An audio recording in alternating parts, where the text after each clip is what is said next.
Welcome to another episode, in fact, episode 2 of Community Solutions Minnesota Radio Podcast. We are back by popular demand because you couldn't get enough of the last one. I am Jason Bradley, and over to my right, Andrew Richter here with you to discuss the news that you won't find anywhere else. You only find it here, Community Solutions Minnesota. That's right, and so we're having our post-Thanksgiving chat, if you will, here, down in some pumpkin pie and some delicious soda here. And we want to talk to you a little bit about West Metro Fire here in this episode because, well, it's getting cold and people are overloading circuits with Christmas trees. and we could have the fire department called out a few times here over the next couple months. So we want to make sure that you understand what's going on with the politics behind. And it is time of year that cats don't like to be in the house to get caught in trees. So, the fire department's called in to go get those. So, yes, a lot of things going on with West Metro, things you're probably not up to speed on. I would say the average person is not up to speed on what's going on. We can always rely on the Sun Post to publish something 3 weeks after it happens. But we're going to try to give you some history behind West Metro, some recent events, some discussion about how we're represented in the fire department, some little tidbits. We'll probably break some news here, which is interesting. I don't consider myself a journalist. Do you? Well, are we journalists or are we?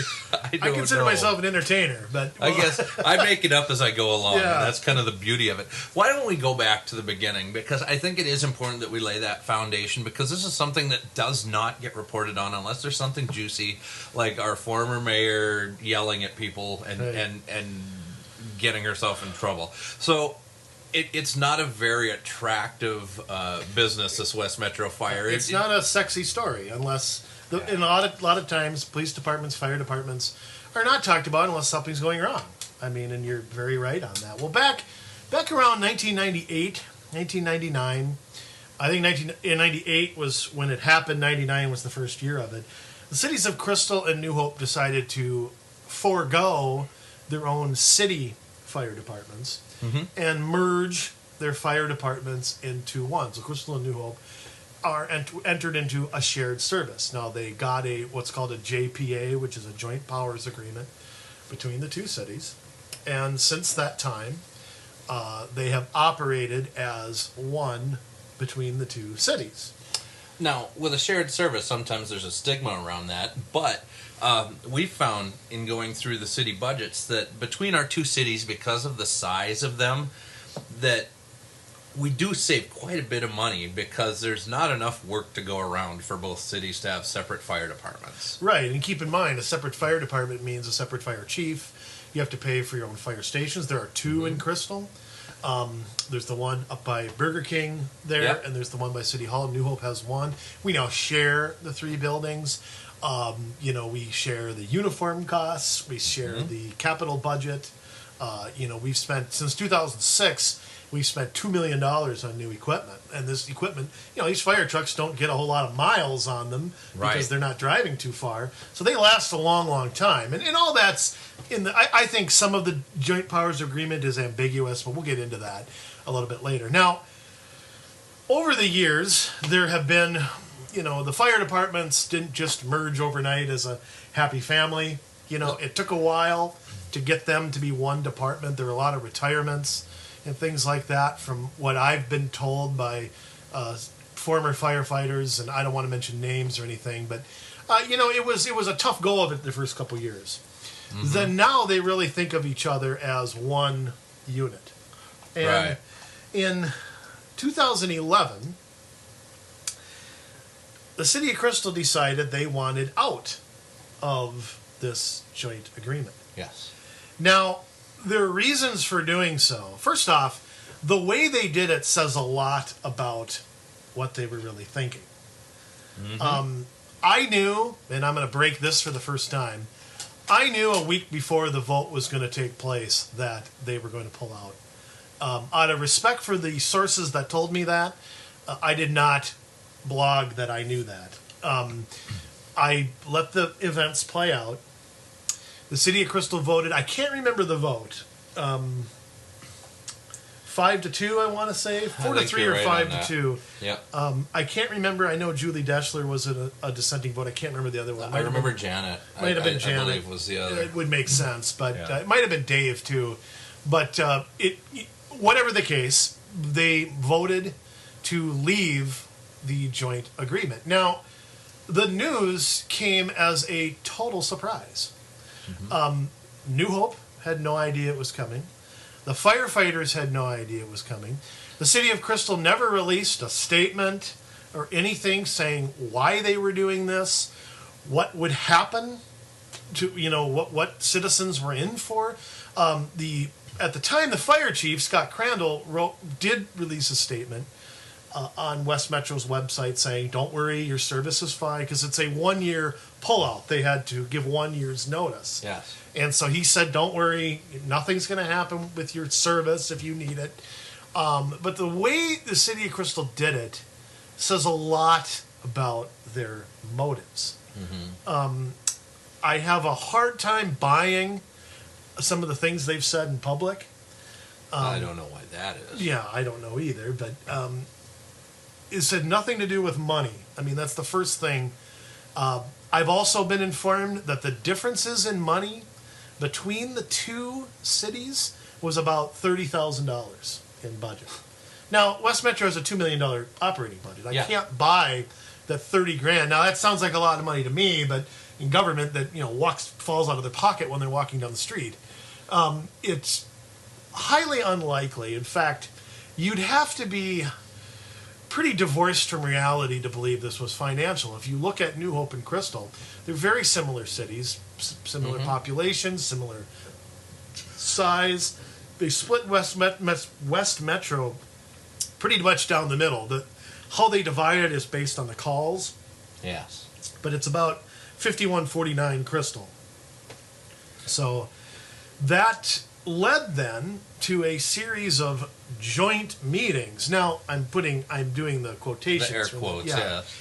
Keep in mind, these joint meetings were facilitated by a guy who cost taxpayers $200 an hour to come out and do, because I need that job. Yeah, no kidding. I mean, you could do that for, a month and be set for the rest of the year. Yeah. So this guy came out and they did 6 to 8 meetings, and I remember the first one I couldn't make. I was filming a debate for Channel 19 I couldn't go to. I went to at least 3 of them, personally. I can't say I learned a whole lot while listening to those. I mean, they were very petty differences. And I still like to know who paid for this facilitator. I know we did as taxpayers, but not sure where it came from exactly. And in the end, Crystal grudgingly decided to stick with it. And I think after the election results of last year, there isn't much doubt that the service is going to continue. But I think to walk back a second, I think a lot of it had to do with forcing out the former fire chief. Yes. I think it was a vendetta, for whatever reason, against him, between certain members, I won't name names, and the former fire chief. Now, I don't know. I don't have access to his employee file, and I shouldn't. Right. There's confidentiality. But again, doesn't the city of Crystal owe their residents an explanation for their... I mean, a group of kindergartners could have managed it better. It was terrible. Exactly. I mean, anytime you're dealing with a public figure, whether it's a fire chief, a police chief, a superintendent, anyone that is appointed by an elected body, you're deserving of some sort of explanation if they're ousted. I mean, if you look at this at a federal level, anytime that you replace somebody in the president's cabinet, or you fire the head of the Fed or whatever, you're going to have some sort of explanation that comes along with that. Or even if it's a resignation and it's not a firing, you're going to say... Yeah, usually somebody writes a resignation. Right, this person left because of whatever. And therefore, we feel justified that our tax dollars are being used wisely because we understand what's going on, even at some simple level, and even if it's a load of baloney. Yeah, and I still come back to the city of Crystal has never explained to the citizens what it would cost to have our own fire chief, what it would cost to have 2 buildings instead of paying 50% on 3 buildings. They've never explained what would happen to all of our equipment. Now there's in the joint powers agreement, there is a way to separate. It's like going through a divorce, though. You don't, right? There's a way to separate it. But my question is, would you have to rename all the fire trucks and get new uniforms? And there's a lot of times when you hire somebody, there's a cost to doing that. What would have happened to the firefighters? Would some of them have left? I mean, I think when you're going to make a decision like this, you really have to. The worst case scenario is something you have to sit and talk about and imagine. And I don't think this council did that for 5 minutes. I think it was a hissy fit in a pissing contest, and they decided to make a power play. And it was a power play. That's exactly what it is. And this kind of gets to the crux of where we're going with this, is that you have a board of 7 people. 7 people, and all of them are elected or appointed by elected people, and you had 2 spots which are supposed to be reserved for citizen representation. And now, granted, 2 votes, one in New Hope, one in Crystal, are not going to be able to really sway a vote, but they're going to be able to keep power in check a little bit better, because they're going to be able to say, hey, from a regular old person standpoint, this doesn't make sense. I'm going to go tell other people what's going on here. Instead, what you have is another semi-closed off committee that, yes, you can go to the meetings if you have 500 hours a week to go to all these meetings as a regular person, but you don't. So you don't know what's going on in these meetings. And instead, they sit there and they make decisions in this small oligarchy of people that decide what's best for West Metro Fire in this situation. Well, and I would add to it, there is one spot that has to be a citizen, and both councils have to. Gary Laurent is currently in that position. He used to be Brian Hubbard. Yeah. Who is the joint, both sides have to agree. Yeah. That has to be a citizen according to their joint powers agreement. Basically, the 7 positions that Jason alluded to are, it is set up to where you have the one spot that can be from either city, that both cities have to agree to. Then it's both cities' city managers. So Ann Norris for Crystal, Kirk McDonald for New Hope. Then it has to be a council member from each side. And right now it's Dan Stonner in New Hope, Mark Hoffman from Crystal, and then a citizen representative from each city. Well, what the councils have been doing is they've been appointing themselves to the city council or the citizen representative role. Now, to be fair, and I'm being fair, I'm really stretching to be fair. The joint powers agreement is a little bit ambiguous on it. It doesn't say that it can't be somebody on the council. Right. So they are, I'll use this word loosely, interpreting that to basically mean they can do whatever they want to. Right. And it's been a closed process. I should mention that. Crystal just recently sought, and I don't think they did a very good job of seeking applicants to be the citizen representative from Crystal. We'll get into that in a minute, but I saw it, a little blurb on their website. Allegedly, it was in the Sun Post. I never saw it. I never heard it mentioned at a council meeting either. So they didn't. If they really wanted a citizen, they didn't do the best job of going out and trying to find one. Yeah. So, but I don't think Crystal has taken applications for citizens since 2008 or 9. So Yeah, it's not like they're objectively trying to find a good person to do it. They are trying to close it down. That's right. And if we go back a little ways again, the first city to appoint somebody was Crystal. They appointed Ms. Bowman, the former mayor, as the citizen representative. And then New Hope said, hey, wait a second, that, we can't have this unbalance of power. So that's when they decided to step up and throw a council member in there as well, John Elder. And so because of that, neither city has been really willing to back down. New Hope is kind of like, well, we'll back down if Crystal backs down. That's basically been their attitude. And Crystal's like, well, we're not backing down. Yeah. Well, and I mean, just to bring it a little bit up to speed of what's happened, after We should mention that Fire Chief Crandall was forced out of his job last fall. Sarah Larson has been the acting fire chief. She was hired on a permanent basis last summer. But that process brought up problems, at least in my book, because they again decided that they would not take applicants to be the full-time new fire chief from outside the West Metro organization. You know, that they made that decision last February that we're not, which basically handed the job to Miss Larson. Now, I don't know Sarah that well. I'm not saying she's bad or anything, but you know, when a football team fires their head coach, they don't hire the offensive coordinator. No. They go out and look and say, okay, well, maybe somebody from the outside could be better. Yeah. You know, don't they have an obligation to get the best person Absolutely. for what they're paying? Absolutely, they do. And after that vote, that was a 4-3 vote to keep it in-house. The 4 votes, yes, were the 2 city managers, Elder and Hoffman. Stauner, Laurent, and former Mayor Bowman voted no.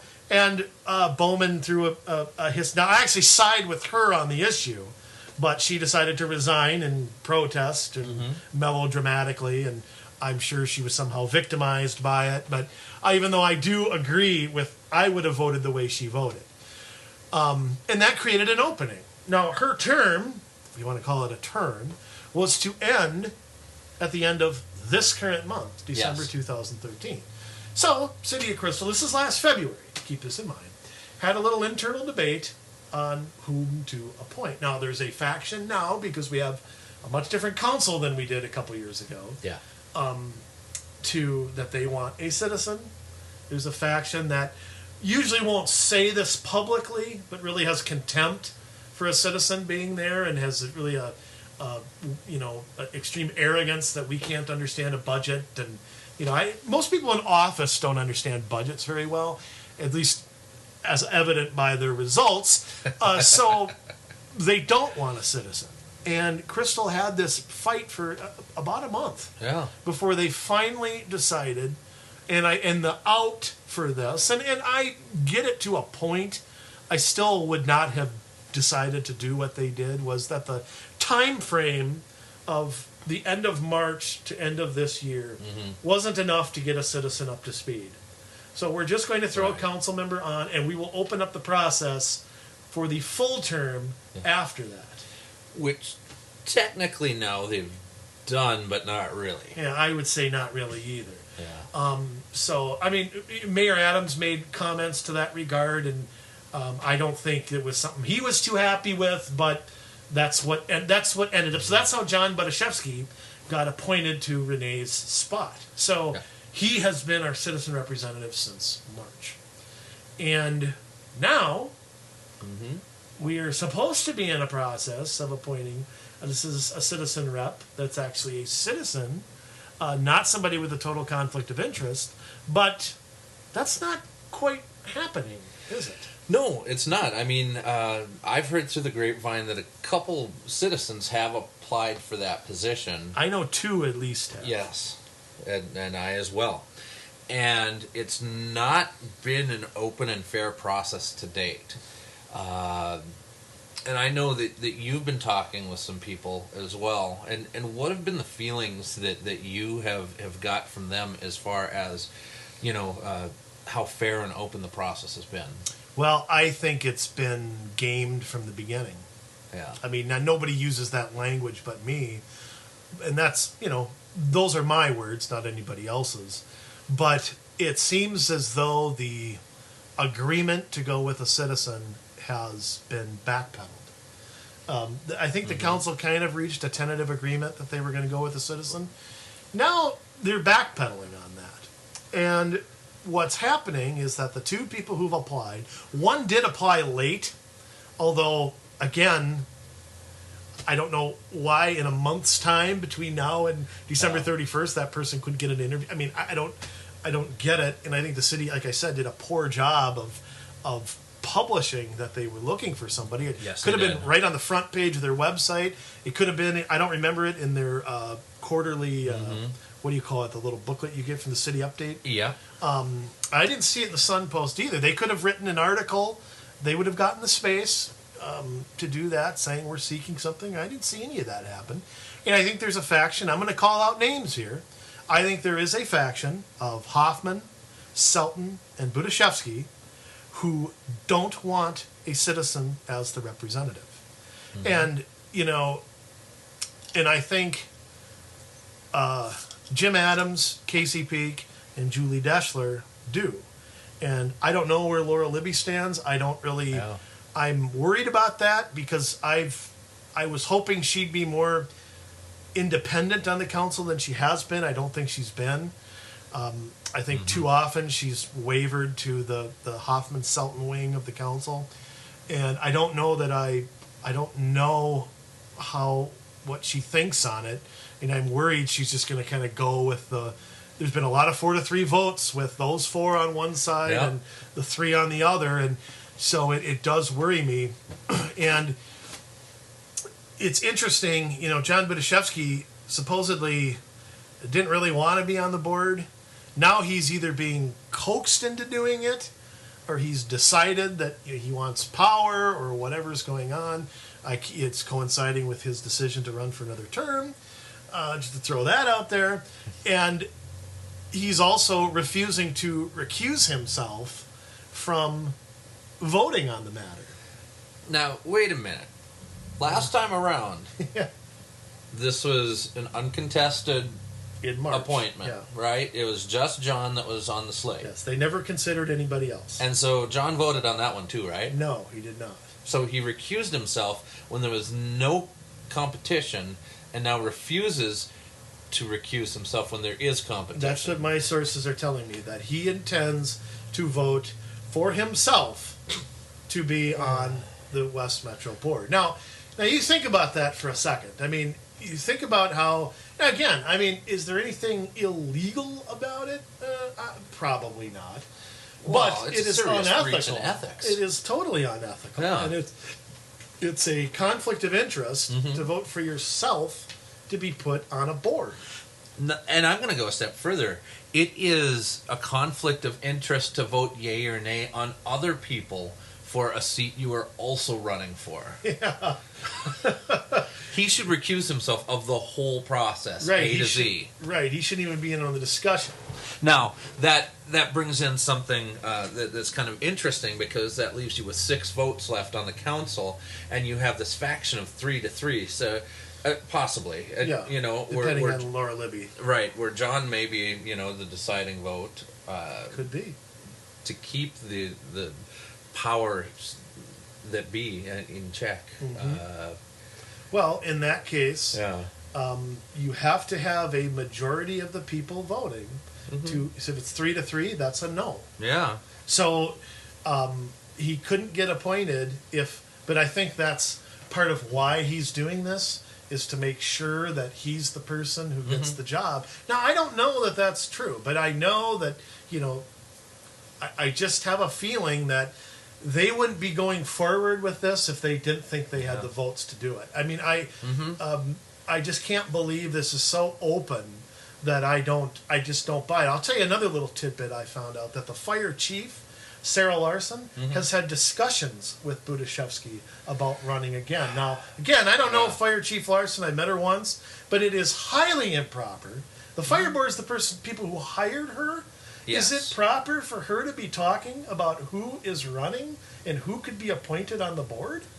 That's like going to your boss's boss when there's an open position and saying, "Hey, I like this person." I mean, I think that is something that is a breach in ethics as well, if that's true. Now, I do have that from 2 independent people, that those conversations have happened, and you have to sit there and ask yourself, what's going on here? And clearly, this is being they're trying to come up with an excuse not to appoint a citizen, whatever that is. Yep. If they have to make it up out of thin air, that's what's going to happen. Even though, like you said earlier, the 3 citizens can't dictate what goes on. Right. They're there to keep a watchful eye on things and keep the process clean. Now, if Budashevsky has this breach in ethics, I am going to, vision it out and say that he probably should not run for another term as well, because I would call into question, if he's willing to fudge his ethics on the fire board, what is he willing to do on the city council? And if you're unwilling to recuse yourself of something as low down as voting for yourself in an election, in an appointment rather, not in an election, because that's fine. There's many thousands of people that vote in an election. Your right to vote in an election is not in question. Yeah, no. But in an appointment, then who's to say that you have a clear enough conscience to make other choices without crossing that ethical barrier? Well, and we've seen it all over the place. We've seen it with the Botno partnership, people appointing themselves to that and voting for it. We've seen them not recuse themselves on votes when it comes back to the council. You see these things in Hennepin County when they are part of the County Transit Improvement Board. They don't recuse themselves when something comes back. Peter McLaughlin in Hennepin County has never recused himself once. So there's all of these, and again, these are things that, and I'm here to tell you this right now. You're hearing this from us for the first time. What Jason and I are talking about, you won't read in the paper. Nope. When Budashevsky gets appointed again, if he does, the Sun Post will report on it 2 weeks after it happened. But they won't tell you what we just told you. Nope. This is the only place you're going to hear that kind of stuff. That kind of truth. Yeah. So, it's something where my guess is this appointment will probably happen at the December 17th council meeting. I don't know that for sure. If it does, I suggest you people get your asses to that, and you call the council, email the council, do both. Emails can get erased, but you make a phone call and you get somebody on the phone, and they're a lot harder to get rid of. And if, like I've said before, if the council will talk to me and Jason, they'll talk to anybody. So don't be afraid to, be respectful, but be blunt and say this is not proper. I don't think it's proper to appoint John in the first place. It is completely improper and unethical for him to vote on appointing himself to an appointed position. Now, I'll take it a step further. If you really study this, you talk about the 4-3 vote. Yeah. Okay, remember that the councils have to approve what the West Metro Board does. Yes. Ultimately, they are the watchdog over the board. Well, how can they be the watchdog when they're overseeing themselves? Yeah. It's true. There were the issues a couple of years ago about how Crystal did not like the budget that was coming out of West Metro because of some emergency EMT equipment stuff or something, and so they wanted the West Metro Fire Board to go back and redo their budget. So what does that say? I mean, that the cities have control over what comes out of there. They are the final authority on that. So, ultimately it is their vote, and ultimately I think that it is hypocritical of this council to talk about how citizens aren't engaged and we want citizens to blah, blah, blah. And then when there's a citizen position there, they game the system to appoint themselves. And it's nothing more than a power grab. And don't be fooled by their rhetoric. It is a power grab. They don't want you involved. They don't want you in the inside. If they did, and I'll say something else too. When they tried to game the system to get rid of, we didn't really talk about this. Right. They wanted to get rid of the citizen representative spots. Yeah. The agenda packets and the meetings for those minutes have disappeared. I can't find them. Our link on Community Solutions is now broken because I can't find the meeting minutes where they wanted to take it from 7 members to 5 members on the board and get rid of the citizen representatives. That has been taken off their website. And I'd like to know why these buttholes have done that. That is ridiculous to do that. And gotten rid of those agenda. Sorry, I got a little out of control. That's fine. That's fine. But yeah, this isn't the first time that we've seen this, where we've put documents from government out on the Community Solutions website, and government said whoops and took them off. I'll tell you, we're making waves. I know they're reading what we write and what they say, so what Yeah, we say. we get nasty notes all the time. They don't supposedly were idiots. If we were idiots, they would not respond at all. Trust me on that. Yeah.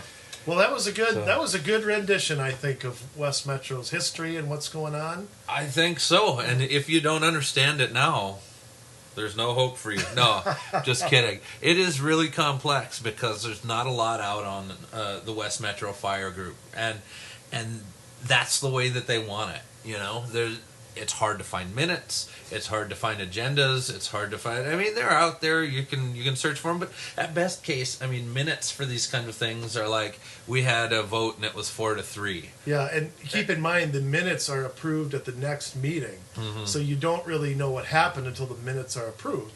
Yeah. So and even then, you don't know who voted for what. You don't know. They don't have to write that down. What the discussion points were.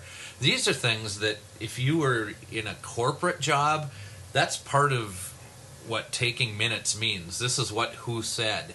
This is how each person voted. And remember, in a corporate job, they are responsible to shareholders. Shareholders are entitled to that information. Well, the voters are shareholders for government. Well, that's true, yeah.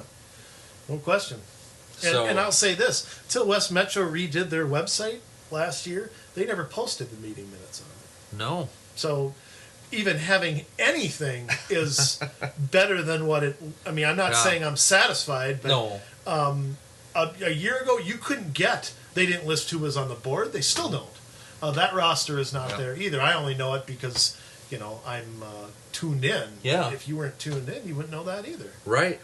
So I think that a lot of that has been because of the successful pressure that we've put on to say, hey, you need to be accountable to us. You need to be transparent. Put up your meeting packets. Put up your agendas. Put up your meeting minutes. And they've reluctantly come our way a little bit, but it's still not enough. Yeah, and I'll say I'm going to take credit. We're going to take credit for City of Crystal putting up their agenda packets for work sessions.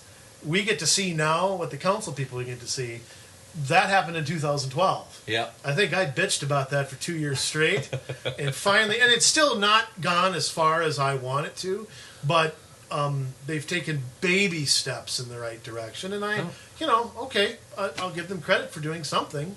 And at least we can move forward, hopefully, with that. But these meetings, there's no reason they can't be on television. There's nothing on Channel 16 except how much it costs to get a dog license. There's no reason that these things can't be televised or downloaded or an audio taken of it. So citizens can do it on their own time, like you said. We all can't make every meeting. I mean, it's impossible. It is impossible, and therefore they should all be televised. All of them. So if you want to check into this a little bit more, I know Andrew just wrote an article over at communitysolutions.mn.wordpress.com, and it's called Budzinski Should Step Aside. And I would say too, if you search West Metro Fire on our blog, you'll find about somewhere between 12 and 15 posts over the last 2 years, detailing a lot of what we kind of said as history, with a little sarcasm in there as well, because we're funny. I mean, we're funny. Yeah. I could listen to us all day. Well, we do. So, no, just kidding. I do, but you don't. So that last article is important because Andrew did throw up from the Crystal City website all of the council people and their names, their phone numbers, their email addresses. Make sure you get in touch with them and tell them, hey, we need to at least give a citizen a good shot at this, if not outright appoint one, and that John really shouldn't vote on himself, and it shows bad character. And I would say something else. Keep in mind the minutes to the December 17th meeting, that agenda, should be posted by Thursday the 12th. So they usually do it the Thursday, maybe the Friday, but since it's Friday the 13th, it's probably bad karma for them to post their agenda that day. So check out the city website for that. If you go to council meetings and agenda and hit December 17th, so you'll know what they're planning to appoint. And if they're planning to appoint John or a citizen, so plan on going to that meeting that evening. If you, and I would couple that with an email and a phone call. Yep. And don't just Here's another piece of advice. I know we're going way over on time, but always email everybody on the council, not just your Right. council member. I think some people, remember, they all have a vote. Their vote affects you. So email everybody and let everybody know. If you want to send another email to the person from your ward, that's understandable. Maybe you have a relationship with that council member. That's fine, but everybody needs to see it, because one thing that happens is when they make votes like this in their packets, they will print the emails and put the emails that they got in the packets. So it is a matter of public record, your email. Yep. I know with the chickens they did that. People who were pro and con, when they were debating it in the work session, all of the emails pro and con were added to it. So you want to make sure everybody sees it. Everybody sees where you stand, and don't tell them you know me or Jason. Or that you listen to this. Yeah. It's pretty subversive stuff. Well, I'll tell you what, if you're emailing the council on it, chances are you listen to us. Yeah. Because, I mean, you're not going to find it anywhere else. So chances are, it's like, I would say tell them Community Solutions sent you. Like, Pat Summerall used to do. Might as well. Yeah, You might as well say, hey, Community Solutions sent us, because they're listening to this anyway. Yeah, so. but you know what? That doesn't lessen your voice. I mean, No. if we woke you up to an issue and you do your research and you come in to agree with us, it doesn't, that doesn't mean your voice doesn't count. So do that, folks. That means you. Y-O-U. You. Absolutely. We can only write one email apiece, so we really need you guys to step it up and email. If you live in Crystal about this. Also, if you live in New Hope, email your council as well, because it's time to get citizen representation back on that side of the fence as well. No doubt about it. So, all right. Trying a little bit of a new format here and keeping shorter bursts, see if we can turn out more of these. So we're going to sign off for now, and we're so glad that you were here with us again. CommunitySolutionsMN.wordpress.com, or email us at CommSolutionsMN, C-O-M-M, solutionsmn@gmail.com if you know of anything going on in your neighborhood that you want us to look into, or you want us to come and give a speech or do some candidate training or any of that. We have got some good stuff going, and 2014 is going to be a big year for us. Big year. And I would say, too, we do have a Facebook group. We do have a Twitter handle that you can follow us, that we do a lot of tweetering. At CommSolutions. At CommSolutions. With 2 M's, yep. There is a Facebook group. You do have to ask to join, but, I mean, we started with 6 people and now have 118. So if that interests you as well, we've got our YouTube stuff. You can go my show, Andrew Richter Show, on YouTube, where we kind of cover everything. You'll see Jason on some of the shows on there. I've got almost 200 clips of things that you can take a look at from all sorts of subjects, all sorts of levels of government. I mean, this is one of them. There is stuff on West Metro Fire in there, a couple shows we've done on it. So I would check those out. Also, Channel 19, 6 p.m. Thursday nights. You can check my TV show out. Jason's a frequent guest on there, and we talk about a lot of local stuff. We've got great things. I mean, we've done forums on television. We've done roundtable discussions. Yep. We've done rallies. We've done all sorts of things. So check those things out. Candidates have always been on there, partisan and nonpartisan. So that's a resource as well. So there's plenty of things out there for you to do if you got the time, because you're going to make the time. That's why. Yep, exactly, because an engaged citizen and an active citizen make the best citizens. No question. No question. So, I don't know where I get this. I make it up as I go along. It's like you got two brilliant minds. Yes. All right. Great. So thank you guys again, and we're going to sign off for real this time. So, all right. Till next time. Yep. So long.